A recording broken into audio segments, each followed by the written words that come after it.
Alright, so a super quick rundown of today's qualifying for the Hungarian Grand Prix. Um, the Red Bulls were untouchable. Sebastian Vettel took pole with a 1:18.7, and Webber was a 1:19.1. The closest racer after that was Alonso with a 1:19.9.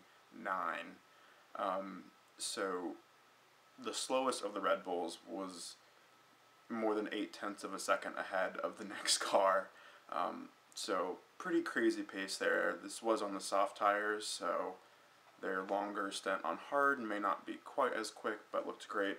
The day was full of upsets. Let's see who was the first big upset. Nico Rosberg from Mercedes qualified 6th. Let me just read out the top 10. Vettel, Webber, Alonso, Massa, Hamilton, Rosberg, Petrov, Kubica, De La Rosa, and Hulkenberg. Some pretty big names missing from that top 10.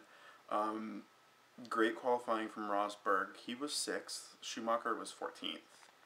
What was the gap? 1:21.0 for Rosberg, 1:21.6.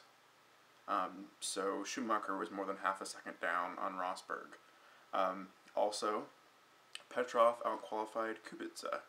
Petrov was 7th and Kubica was 8th. So a great drive there from the rookie Russian, beating out the first Russian, beat out the first Polish Formula 1 driver. So pretty cool stuff there. Also, De La Rosa with Sauber was 9th, and Hulkenberg with Williams was 10th. So good job there.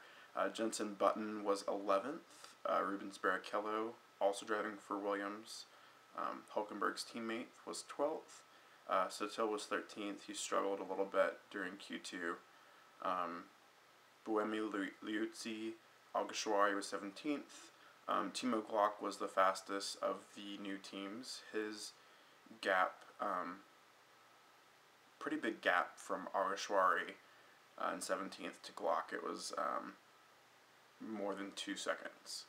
So definitely a big drop there between the established teams and the new ones. But it was very interesting watching. Button had popped up to 9th and 10th there for a little bit, and then got knocked out by Hulkenberg and De La Rosa. So pretty crazy stuff during qualifying. It's supposed to be dry tomorrow, so it'll be interesting to see what happens. Will Jensen try to go to super long strategy? Will he be able to pull something crazy out of the bag? I'm not sure. Barring any mechanical problems, I think it's Red Bull's race to lose. They have been on all but one race have they held pole position this season, and they've had a complete front row lockout 6 times, but they are still behind in the points, both drivers and manufacturers. So they've got to start converting those poles and front rows into wins and podium places if they want a chance at the championships. But anyways, should be a good race tomorrow. I'm excited to see Rosberg, Kubica, and Petrov up there in the top 8. I think that could be fun. But the Red Bulls were just incredible, and part of their advantage is this flexible front wing. For those of you that don't know, the Red Bull front wing at higher speeds, the end plates start to kind of bend downwards, kind of creating a ground effect, which not only creates more downforce at the front, but more overall downforce.